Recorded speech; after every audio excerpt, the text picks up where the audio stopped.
is, in many ways, imitating God.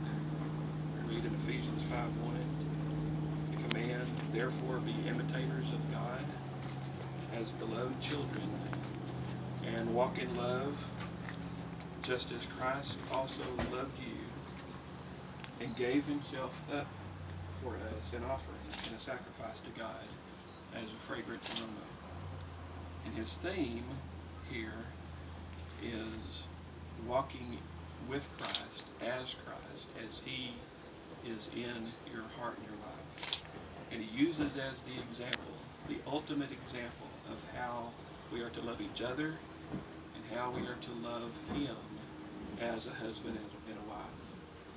He says, beginning in verse 22, wives, be subject to your own husbands as to the Lord, for the husband is the head of the wife, as Christ also is the head of the church, he himself being the Savior of the body.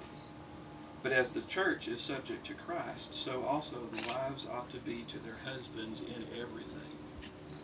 Husbands, love your wives, just as Christ also loved the church and gave himself up for her, so that he might sanctify her, having cleansed her by the washing of water with the word, that he might present to himself the church in all her glory, having no spot, no wrinkle, or any such thing, but that she would be holy and blameless. So husbands ought also to love their own wives as their own bodies.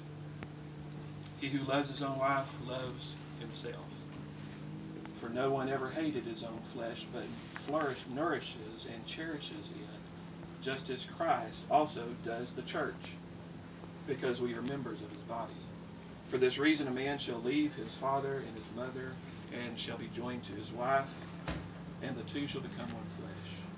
This mystery is great, but I am speaking with reference to Christ and the church.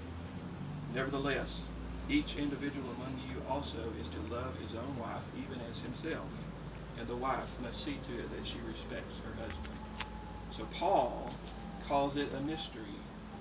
He says this is a great mystery, not that you can't see it, but that it was once hidden and it is now revealed, and that is the love of Christ for his church.